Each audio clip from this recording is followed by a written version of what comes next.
Greetings, YouTube. For the sake of this conversation, I want you to imagine that I'm discussing a world where there are only humans as the sapient species available. Could be fantasy, could be science fiction, could be science fantasy, could be anything you want. But in this particular setting, only humans exist.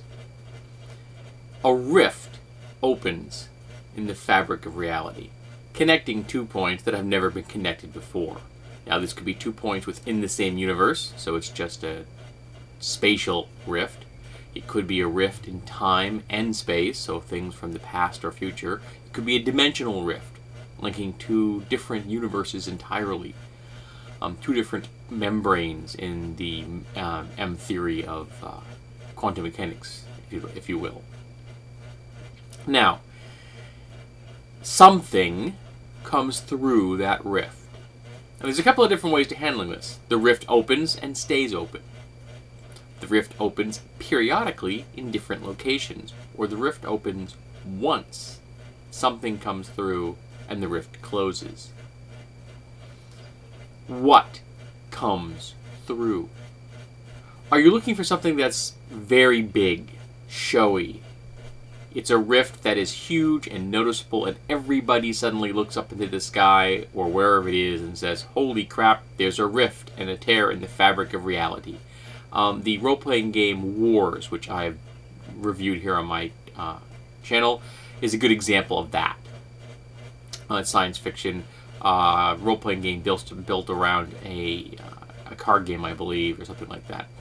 So it was all about conflict. It was about different sides competing with each other. Not particularly what I want for a model of a campaign, but I think it was well executed and had some interesting things to say and was quite usable in many ways. You could do the Rifts universe from Palladium, where rifts open and the universe is torn asunder as things pour in from all kinds of different places. But you could also go very subtle. War of the Cathor, whose author I am forgetting at the moment, Chthorr, I think it was spelled, but I'm not positive. Where something shows up. It wasn't a rift, it was an alien invasion, but it shows up on the fungal level. So it comes through as spores. So it's very subtle at first. Something comes through and begins to infiltrate the ecosystem on the most basic level and slowly work its way up, which is much more deadly than just something large and discrete and quantum of something showing up, like a dragon. Boom. A dragon, you can handle maybe just one. Maybe you can handle a number. But if you infiltrate an ecosystem at the very lowest level and slowly work your way up, that can be more difficult to handle. How do you attack the ecosystem itself? Or you could do something along the lines of the invasion of the body snatchers. In this case, you could use spores, as they did in the film, or you could use doppelgangers. So you've got things showing up, and they immediately find humans and replace them. What is their end game? Are they just looking for a new home? Do they have no choice? For example, maybe they're a species that, when they're exposed to X number of individuals, they assume the forms of the dominant people in the area, whether they want to or not. And only when there's enough of them in one spot can they revert back to their normal form for the purposes of breeding. So you end up with doppelgangers at first, spread all over the place, all trying just to mask themselves and hide and keep themselves from being known. And eventually, as the numbers get to the point where they can start fighting each other, then they can start having functioning communities again. And what do we do when we discover this? Are they evil? Are they not evil? Is this something they're just stuck with? Or do the ones that have been around for a while learn how to control it?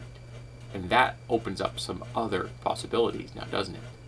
If these creatures could now assume the shapes of other humans at will, well, espionage is opened up. Assassination, infiltration, doppelganging on a major way.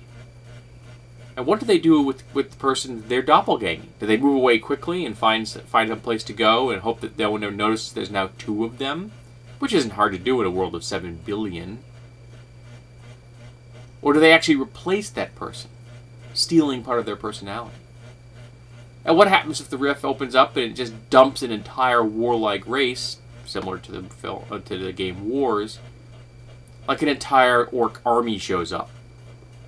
Now, how would an orc army do in our world? They've never been exposed to firearms, for example, but they're incredibly tough, and they are good warriors. Is it a complete invasion where the rift stays open, or is they dumped here and then they're stuck and they find themselves outclassed and outnumbered, and yet they survive? You've got an alien nation situation then. A population looking to survive. They didn't ask for this. They just ended up here. Or is it a rift in time? For example, the 10th Roman Legion, which disappeared in Europe. Just whoosh. Well, what if they show up here? Or if they show up in your D&D game? Now, I actually used that once, except it was the 10th Roman Legion composed from an alternate universe. I used the Rift's race of Wolfen, who had a very Roman-like culture, and made them completely Roman. They were the Roman culture. The Wolfen were the species that evolved here on Earth. And they had been pulled into a rift and dumped into my old D&D campaign. And eventually found their way to the PCs because the PCs had created a community that was open to non-human races. And so these people had survived just barely, but the few members of their species happened to be female they were lucky enough to have with them, so that they could actually found a functioning community.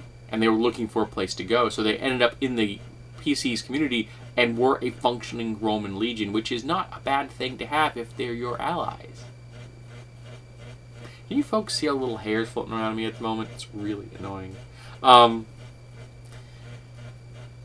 So I asked my viewers today, what do you do with the rift? Do you go big? Do you go permanent? Do you go big and small in the sense that things pop up but they're noticeable? Or are you going long-term and subtle with funguses, or fungi, I should say, or with doppelgangers?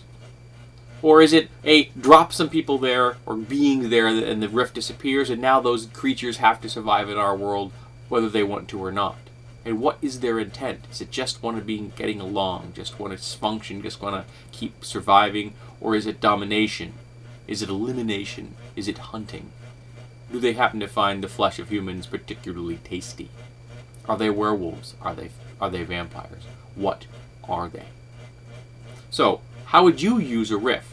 What kind of rift would you like? And what would you shove through that rift?